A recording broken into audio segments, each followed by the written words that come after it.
Far away in the distant reaches of our galaxy, there's a small rocky planet orbiting a G-type main sequence star. This planet has 3 natural satellites and makes a complete circuit around its star once every 430 Earth days. And 300 million years ago, a remarkable sequence of events was set into motion on this remote world. This is Wallace 2, an alien world filled with an extraordinary diversity of life. All of the major multicellular life forms on this planet can trace back their ancestry to organisms that lived some 300 million years ago, now represented by fragmentary fossils. Using these fossils, we've learned that from these relatively few conservative basal organisms, a stunning diversity of life has emerged in this time, resulting in the extraordinary range of current inhabitants reported to live there now. It's been a very long time since we last explored the depths of Wallace 2's biodiversity. In fact, the date of this video's upload marks exactly 5 years since I first launched this community speculative evolution project, so this video is long overdue.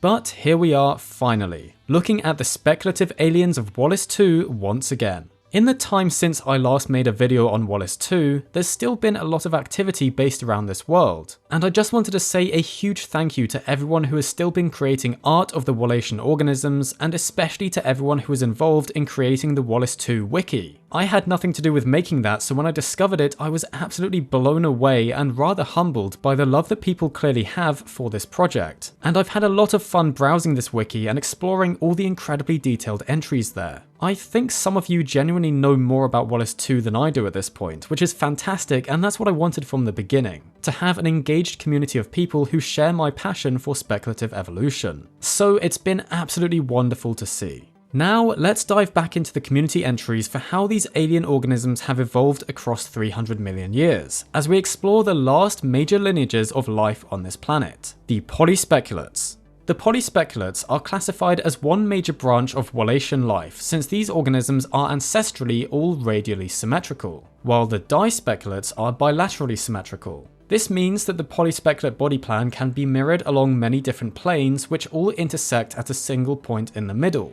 Meanwhile, the dispeculates, which we've already covered, have just a single mirrored plane down the length of the body, like humans do too.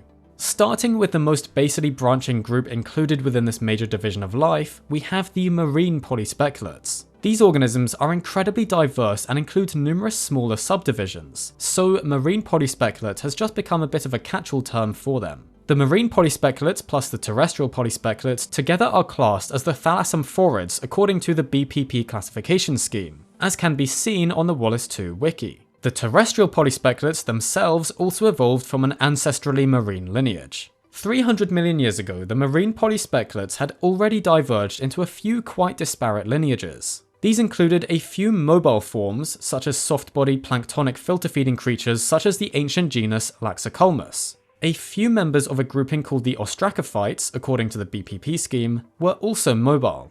Examples included bottom feeders with hard and spiky protective carapaces known as Clipospinae, and photosynthetic forms that almost looked like mats of algae, which also had protective hardparts called Stellimusae. Many of the early marine polyspeculates had immobile life histories too, anchoring themselves to hard substrates and photosynthesizing in shallow waters, such as Brachyculmus. Some ostracophyte lineages even formed components of Wallacean reefs, forming protective tube structures that housed their feeding appendages. The most basally branching of the marine polyspeculates, which diverged from all other groups very early on, were the fairly simple Vasiforma, which were also immobile photosynthesizers. So 300 million years later, how have the marine polyspeculates diversified from this prehistoric ancestral stock? Looking first at the group that includes the prehistoric planktonic Laxaculmus, this lineage has given rise to some truly impressive creatures. The most spectacular of these has got to be the imposing Diablovermis caesar, commonly known as the Caesar worm. These creatures have proven to be challenging to study as they inhabit some of Wallace 2's deepest waters. They can grow to be pretty enormous in size, reaching up to 18.4 meters in total length, including their extended feeding arms. That's over 60 feet. These giant predators slowly move up and down in the water column using their fins to propel themselves, and utilize bioluminescent organs at the ends of their arms to attract their unfortunate prey in the dark waters, before hooking them and pulling them to their main body for digestion. The Caesar worm is a seriously formidable Wallacean organism. Another pretty fascinating example of the Laxicolmus clade also lives in Wallace II's deep water environments, Zelpan. These predators silently soar through the depths of the oceans using their propulsive arms until they come across prey items. Then they utilize their tentacles to envelop their prey and inject them with toxins while they feed on them. These creatures have been observed reproducing by releasing tens of thousands of tiny eggs across deep sea trenches, attracting other members of their species to fertilize them. Members of the Laxicolmus group can also be found inhabiting much shallower waters too, such as the glass sockworm, which lives on many of Wallace II's reefs. These flat-bodied translucent organisms collect particles of food from the water using the fronds on their arms, and consume these particles by inserting the arms one by one into their feeding orifice. They can often be seen retreating into small crevices in a reef where they hide while they digest. Their long, ribbon-like bodies make them very speedy creatures, effectively able to outswim most potential predators. Another actively swimming member of the Laxicolmus group found in many modern shallow water environments is the genus Proflomnus. These football-sized organisms have evolved a very efficient mode of feeding that's closely linked to how they swim. They contract the soft tissues around the large central orifice, forcing water out through the openings around the center, creating water jets for propulsion. They then expand these tissues and return to their original shape, causing more water to flow into the central opening where many tiny, sticky microvilli projections capture plankton from the water. The body of Proflomnus is also lined with many pressure-sensitive cells, making them good at detecting any potential approaching predators. Terrestrial habits seem to have evolved on at least one occasion within the Laxicolmus lineage. An example of this is the genus Rhizopulvinus. Also known as the root pillow, it acts as a decomposer and has a lifespan of about 1 Wallacean year. Its life cycle is rather fascinating. It's released as a sessile polyp from the parent's brood pouch onto a decaying carcass, where it feeds and grows until it goes through a metamorphic stage, forming a hardened sheet that it survives over winter within. Upon emerging, they have transformed into a mobile stage and immediately climb into the branches of nearby bone trees where they reproduce. The males die afterwards, whereas the females search for decaying organisms to release their offspring before dying as well. Moving next to the modern members of the group that includes the prehistoric Clypospinae, which were small, mobile organisms with many limbs and a protective carapace, we have the subfamily Decopercinae. This is quite a diverse group, including members such as the sea striders that inhabit the shallow Veda Mare Sea of Wallace II.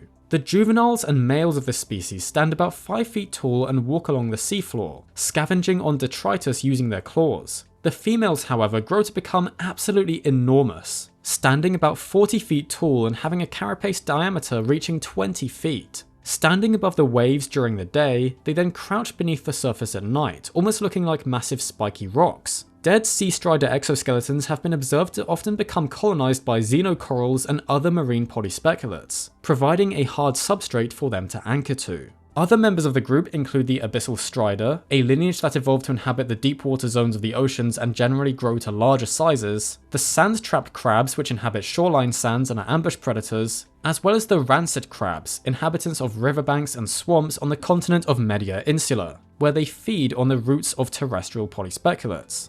Another terrestrial member of the Clypospinae lineage is the species Betocarcinus major, the palm crab. These actually start out life as larvae in the sea, but once they're large enough, they will travel onto the land, mainly inhabiting arid coastal environments. These creatures have reverted to using photosynthesis as a secondary mode of fueling their metabolism, as many other groups of marine polyspeculates do. Their massive exoskeletons keep them well defended from most potential land predators as well. Next, we come to the modern representatives of the Stellimusae lineage, which were the photosynthetic mobile organisms with protective hardparts. In Wallace II's modern oceans, this group is represented by the sea lamper, Natantes laminam. These inhabit most of the planet's oceans and float through the water using a system of 2 air sacs, feeding on particles in the water column using its arm-like protuberances. It also stores extra nutrients in a sort of gel layer, above the armoured disc that represents a highly modified carapace as seen in the ancestral stock. A very close relative of the Stellimusae lineage are the Planucorporids, also known as the sea crowns. Planucorporus coronameri is the largest species in the group, and it floats through the water column using its 6 rigid tentacles with air sacs on the ends of them to maintain its buoyancy. These creatures photosynthesize as well as filter feed, using many very long hairs on their undersides to capture tiny particles in the water. The Brachyolmus group is also still found in the modern Wallacean oceans, and is represented by some specialized forms such as the floating drops. These gas-filled photosynthetic organisms float at the surface of the water and filter feed on particulate matter below. Another example that can be found today are the diparts, members of the genus Diparticepis. These organisms start out life as a vesica stage, floating as planktonic organisms through the water before anchoring to a hard substrate and joining with other vesica to form colonial multi-segmented structures. These filter feeders use their extended feather-like appendages to collect particles from the water. The stacked structures have often been observed detaching from one another as the individual segments drift to other places to anchor themselves and start another stack, resulting in a very rapid spread of these organisms when they reach a new area. The very early diverging basal group of marine polyspeculates, Vasiforma, are also still found in some parts of Wallace II's waters. Branchiophagidae is a family of vasiforms that have evolved a very interesting life history, infesting the respiratory organs of marine dispeculates with their spores, which have tiny hooks that latch onto the interior vascularized tissue of their spiracles. The spores develop into polyps that feed on the tissues, before eventually detaching from their host and drifting until they find hard substrate to anchor to and develop into their adult forms. Of course, some of the most important organisms on Wallace II are the immobile reef-building marine polyspeculates. These corallic forms provide a very important habitat for many of the most extraordinary and colourful Wallacean marine creatures, much like here on Earth. A good example is the species Corallius colonus, found throughout the warm shallow waters of Veda Mare. Their secreted hard parts protect their soft bodies, while tentacles project out and filter feed as well as photosynthesize. These polyspeculates are known to form large megastructures comprising many joined hard tubes. The Tectum queridicians are another example of reef-building marine polyspeculates that have developed a very specialized symbiotic relationship with a kind of chelinantid dispeculate known as a darter. Various different Tectum queridician species live in symbiosis with different darter species, which provide protection for the immobile photosynthetic reef builders. One of the other most diverse and abundant reef building groups are those that together are classed as the Ostracanthes, according to the BPP classification scheme. Ostracanthes comprise three families: Malacoforaminidae, Scleroforaminidae, and Testactinaridae. Malacoforaminidae, also known as the soft xenocorals, lack calcareous exoskeletons and have spicules and use fluid pressure for internal support. They live in many of Wallace II's oceans, are known to form large colonies, and are very diverse, with many disparate body plans known. Members of Scleroforaminidae have hard calcareous exoskeletons and mainly inhabit warm shallow seas, although a few have managed to colonize extreme deep-water environments. The exoskeletons are home to many individual polyps that form colonies, but are connected to each other and exchange nutrients. Again, this group is highly diverse and is known to form many different kinds of structures. Testactinaridae is another diverse family of so-called xenocorals that inhabit most aquatic environments on the planet, including some freshwater forms. Testactinarids can be colonial or solitary, and while most subgroups retain hard calcium carbonate tests, at least one species lacks a test as an adult. They are also fairly disparate in their test anatomy and are another important component of Wallacean reefs. Next, we're moving on to the terrestrial polyspeculates. This group evolved from an ancestrally photosynthetic life form. However, there's a bit of a blurred boundary between plant-like and animal-like life on Wallace II compared to here on Earth, since one of the major lineages of terrestrial ancestrally photosynthesizing polyspeculates actually are still mobile, the Sidobosians. Firstly though, let's look at the generally immobile terrestrial polyspeculates, members of the group called Celestiphyta. 300 million years ago, we have fossil evidence that they had already radiated into a few different groups. The paleosporodendrites, commonly known as the bone trees, were the main components of the early terrestrial forests. Placiphyta, known as table plants, had also appeared by this time, as had the ophiophytes and the tuberphytes, all of which were important parts of the undergrowth in these ancient forests. 300 million years later, the bone trees are still key components of the terrestrial ecosystems of Wallace II. Paleosporodendrites can still be found today and are remarkably diverse. Examples include the Urim, a carnivorous bone tree that can be found in the swamps of most continents and dissolves its unfortunate prey in specialized bulbous organs. The shoreside mock rock, Phalsum petrum littori, is another very specialized celestiphyte that was at first mistaken for a Sidobosian. They somewhat resemble a sea urchin from Earth, and their bony exteriors can appear very different from individual to individual depending on the environmental conditions they grew in, providing camouflage for the organisms. Fruipulvis iectus, or the spitting avocado, is a paleosporodendrite endemic to the monsoon forests of southern Occidentis. Each branch is tipped with a flower-like structure containing sap organs that attract pollinating organisms. Once they've been pollinated, each flower organ closes up to form an avocado-sized fruit, which eventually drops and spits the spores contained within into the air. The genus Lutalico is a paleosporodendrite that can grow very tall and reproduces by ejecting spores out of a specialized gas-containing organ at the top of the tree. It can also reproduce using internally germinated saplings, which can actually use chemical changes to move their leaf-like organs slightly as they are carried by the wind, a sort of minimally powered flight that helps them to disperse further.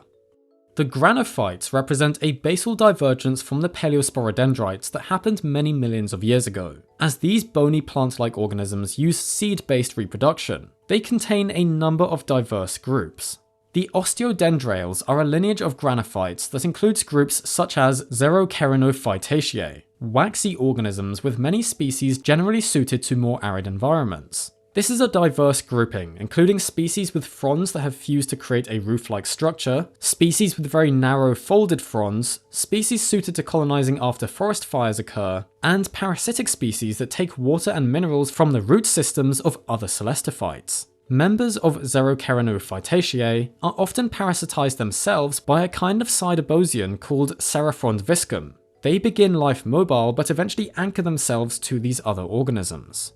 The osteoherbales are a lineage of granophytes that became more bush or herb-like, and include examples such as popgrass, the genus Osteoherba. These have lost most of the ancestral bony platings, other than a few thin rings between the berry-like heads and the main stems. These berries contain seeds that are dispersed by organisms that feed on the berries. Popgrass can be found across the planet and form some important ecosystems. There are several recorded varieties, including snow popgrass and desert popgrass.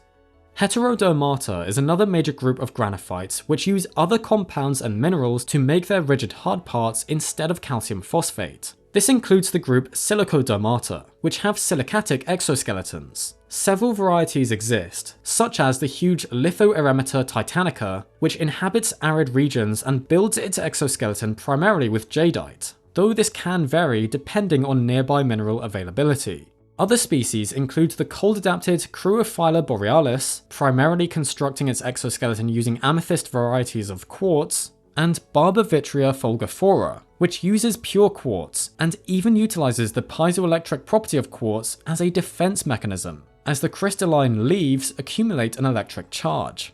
Cryptodelphis glutinosus, commonly known as Madre paraguas, is another heteroderm species that's often found on the banks of or within slow-moving brackish bodies of water. Tuberphyta, also known as the potato plants, can still be found today on Wallace too, and includes the marsh cabbage. As its name suggests, it grows in marshy habitats and is primarily fed on by the marsh walker, a large penoploviton. Another tuberphyte is the genus Pteromimus. This organism starts life as a spore that cements itself to a cliffside. 4 stems grow from the spore, 2 of which burrow into the rock face while the others photosynthesize. Eventually they detach from the cliff into whatever body of water lies below, where they float, and the surface that had been attached to the cliff face blooms. Ophiophyta, known as snake or barnacle plants, are still quite diverse today as well. The genus Dinocucumis, or the terrible cucumber, is a highly derived member of this lineage that attracts small organisms with the sweet-smelling sap produced on a specialized tendril-like projection. Small organisms get stuck on this tendril, and it is then retracted into the main body of the Dinocucumis, where digestion takes place. Nastrina viridis is a secondarily aquatic ophiophyte that inhabits the sandy soils of shallow waters around Media Insula. These organisms can form vast underwater grasslands, providing an important habitat for many other Wallacean life forms. Their bony hard parts anchor them into the sand, and can join together to form colonies, while their photosynthetic tissue sticks out into the water where they are exposed to sunlight. The archweed are another type of terrestrial ophiophytes endemic to the island of Prin, where they are found in high altitude regions, and form the main components of forests here. Several different species of archweed are known from this island, and they can even be seen anchored to vertical cliff faces. Initially, these celestiphytes grow straight upwards, but eventually they arch over, sprouting new trunks from the tip of the trunk as well as the highest point of the arch, so they're able to very quickly dominate landscapes. The next celestiphyte group we come to is Solarophyta, very specialized organisms that have symbiotic relationships with bacteria. In the case of the glowgrass, they have specialized bulb structures at the top of their stems containing bioluminescent bacteria. Finally, for the celestiphytes, Placiphyta is the name given to the table plants, a group that includes the prehistoric three-legged puffer, which lived 300 million years ago. These plants are found as fossils, indicating they lived mainly along riverbanks and on beaches, in small colonies. They seem to have anchored themselves into the sand with their root systems, and they had a hole in the middle of the broad photosynthetic surface for drainage. To reproduce, it seems these celestiphytes would close up their flat surfaces so that spores could be formed inside and eventually released. Well, our Wallacean astropaleontologists have found evidence of an interesting macroevolutionary transition between these 300 million year old three-legged puffers and a specialized modern species. 265 million years ago, there lived a puffer descendant known as the puffgrove. These celestiphytes grew like mangroves here on Earth, filtering water with their roots and still forming colonies. These puffgroves could get much larger than their ancestors, with deeper roots to keep them anchored and above the water's surface. They also had specialized spore pods seen on top of the plants, within which seedlings developed that could drift in the air to help them become dispersed. Another 265 million years later, and we come to the modern descendant of the Placiphyta lineage, the sailing puffer.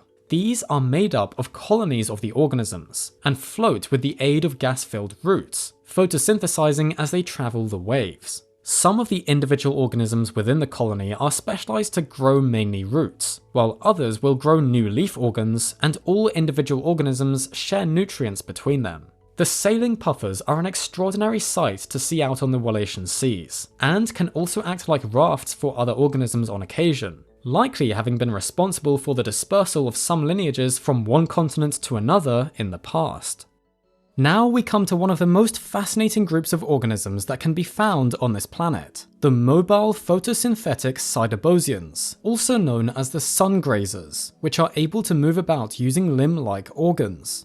The most basally branching but most diverse group of Sidobosians are those that retain the ancestral six-legged condition to some extent, and they are classed within Hexasymmetrae. One such example, for which we have a decent fossil record showing their evolution through time, is the tree grazer. Their ancient relatives show how these Sidobosians went from ground-dwelling organisms to having more arboreal lifestyles, developing stockier limbs to grasp onto bone tree trunks, and even eventually modifying one of the limbs into a hook-like structure to hang amongst the branches. A couple of closely related Sidobosians have evolved to become fairly grass-like, although they still retain the ability to move using their 6 limbs. The crawling grasses can slowly crawl from one spot to another before they anchor themselves into the soil again, while scattergrasses are a diverse grouping, including a number of fast-moving species that are able to travel quickly to escape predation. In addition to their photosynthetic leaf-like projections, they have many very long sensitive hairs to warn them of approaching danger. Other species include the boxing cycrab and the convergently evolved false cycrab, which are slower than the scattergrass but have modified limbs used for defense. Abaddon's bamboo walker is another much larger member of the group. Aqua Sidobosia longus, or the lake mudstrider, is a very large secondarily aquatic Sidobosian that inhabits the freshwater bodies of Media Insula. They photosynthesize with their expanded frond-like organs that float on the water's surface, while slowly moving using their elongated limbs to pull themselves along. Several Sidobosians have evolved gigantism as terrestrial organisms too, such as members of the family Badizoacidae. The genus Badizoacis is a giant tank-like organism that can store enormous volumes of water as it slowly moves across desert regions from the coast, making the most of the sunlight in these regions. The related genus Rhabdopodus is also very tall but remains near the coast at most times, although they will slowly move inland during stormy conditions. Another kind of Sidobosian has convergently evolved a similar sort of lifestyle, but can reach even more immense sizes. This is the Colossus, a truly giant hexasymmetron Sidobosian that inhabits arid regions and provides a sort of mobile habitat for various other kinds of organisms that live on top of it, hang from underneath it, and even parasitize their internal tissues. The Colossus is a truly impressive organism. A relative of the Colossus, a species called Magnarbor mobili, also grows very large and inhabits savanna and plains environments. It has several unique specializations, such as huge spines protecting its limbs, hoof-like structures capping the ends of its limbs that can be used to dig into soils, and very chloroplast-dense leaf-like organs along its top surface. The leaf strider, while not nearly as large as these other Sidobosians, is also adapted for arid environments, wandering across desert sands to search for water sources and mates.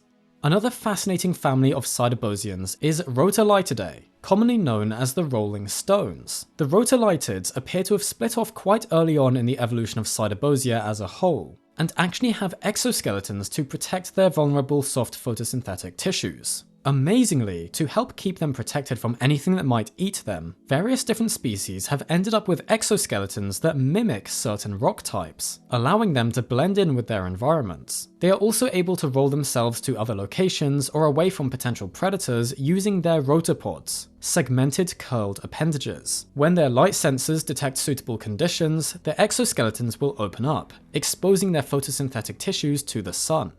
The genera Helioturium and Heliobolus are interesting examples of Sidobosians that seem to have arisen from the same ancestor after a mutation occurred that meant different stages of the reproductive cycle in this ancestral species gave rise to two new organisms, one originating from the gametophyte stage of the ancestor and the other from the sporophyte stage. Helioturium grows rather tall and has limbs on which they slowly move across the landscape, resulting in a walking forest phenomenon in regions where many of these organisms live together. Their fern-like frond appendages are orangey-red in colour, as they've become specialised to absorb the high-energy blue and purple wavelengths of light. The much smaller Heliobolus has a rigid exoskeleton and photosynthesizes with a broader range of light wavelengths, hence its green coloration.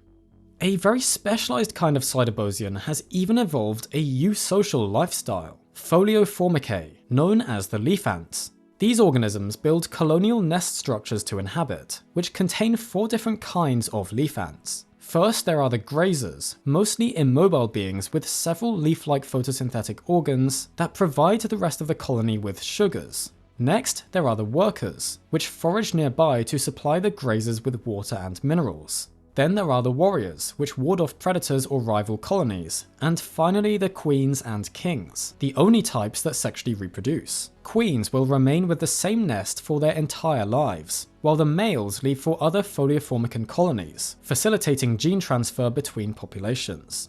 The Sidobosian group Ioevan imbulata, also known as the youth walkers, are a group that remain mobile during their juvenile stages but eventually become immobile when they mature, growing into forms that superficially look a lot like bone trees. The Titan youth walker, the species Flos impatiensi titania, is part of the carnivorous grouping of youth walkers, the family Scorpionipulidae, wandering across arid regions of the planet in search of water sources, where they then settle and grow into their tree stage. This species then grows flower-like heads from its root system, which are used to capture prey, thus helping the growth of the organism.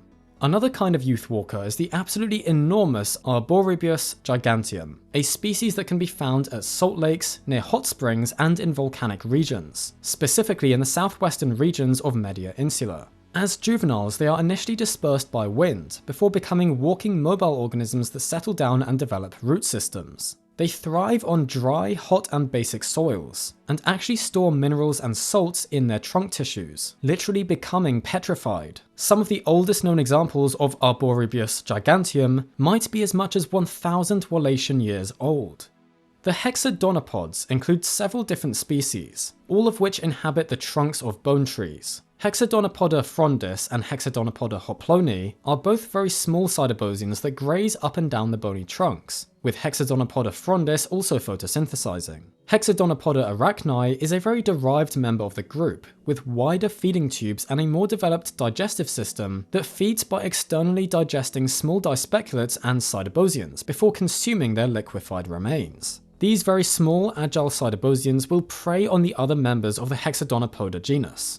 Another remarkably specialized Sidobosian is the species Ignostomus volitaris, which floats among the bone tree canopies using methane-filled balloon-like organs. They're fairly small, with the largest individuals getting to about the size of a basketball, but can be seen in large numbers as they float between the branches, exposing their photosynthetic tissues to the sunlight above. Occasionally, they will also latch onto bone trees and bore into their trunks, gaining other nutrients needed for their survival.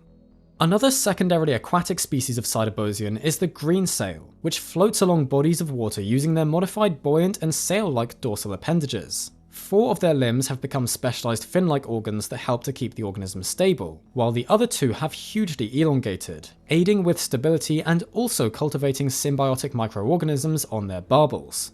Members of the group Captomyrisperaceae are inhabitants of Wallace II's rainforest ecosystems. All species begin life as parasites of other polyspeculates, before they then have a mobile stage and will mainly feed on dispeculates. These are diverse Sidobosians that are known to have a range of species. Members of the genus Itofolus latus produce various kinds of flower-like structures that produce pollen.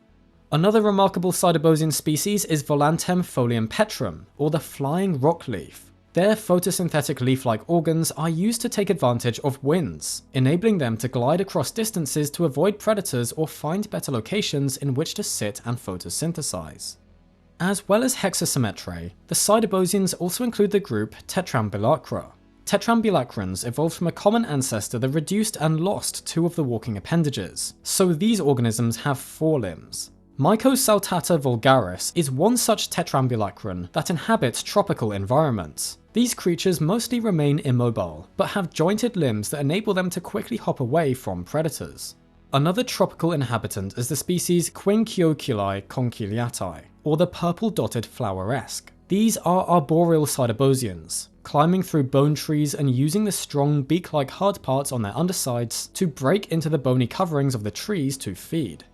The species Pergimentuem transferit longus brachius, also known as the trash eater, is a very interesting 4-limbed Sidobosian that appears to have flipped the ancestral Sidobosian body plan upside down. The ancestrally photosynthetic appendages on top of the body have become specialized grasping appendages hanging from underneath the organism in between the 4 walking limbs. These grasping appendages place scavenged remains into a mouth-like orifice on top of the body. The trash eaters no longer photosynthesize at all, they are scavengers only.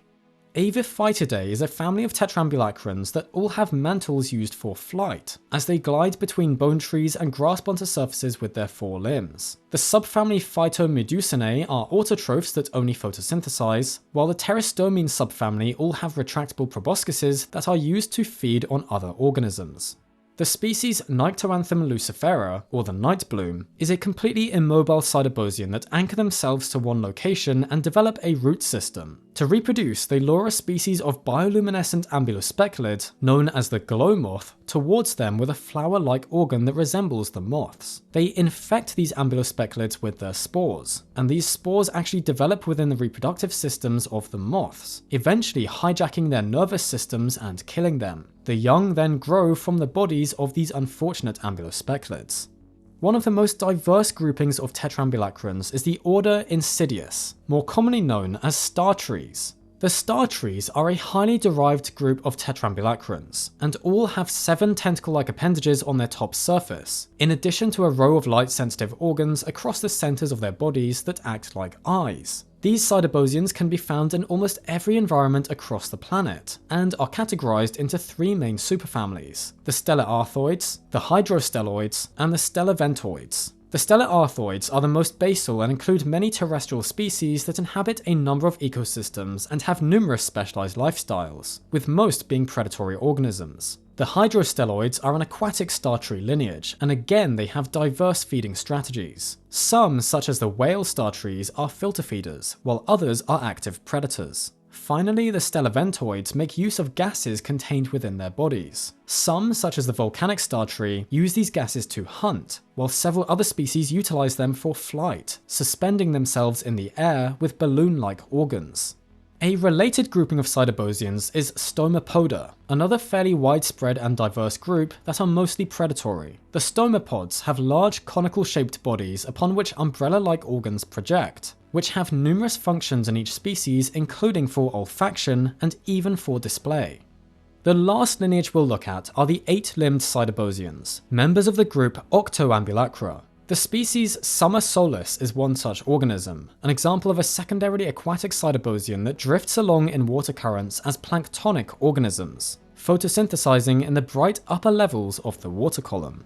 And finally, the magnificent solar discs, the genus Solidiscus. Several different species of these abundant Sidobosians are recognized, with obvious differences in coloration. These creatures inhabit the dry, flat plains of Wallace II and photosynthesize in large colonies. At certain times of the year, their populations will explode in numbers, making these mobile steppe environments visible from space. However, the species each seem to have very low genetic diversity as they mainly reproduce asexually by producing clones. And so massive population die-offs are fairly common, especially if a disease hits a population. The different solar disc species are rather territorial towards one another, and clashes between groups are not uncommon. The solar discs also provide an important habitat for many other species, supporting an impressive diversity within these mobile undergrowths. And so that brings us to the end of the Sidobosians and the Polyspeculates as a whole. These Wallacean organisms are all truly fascinating creatures with so many different body plans, reproductive methods, and modes of life, showing once more what a diverse and incredible planet Wallace II really is.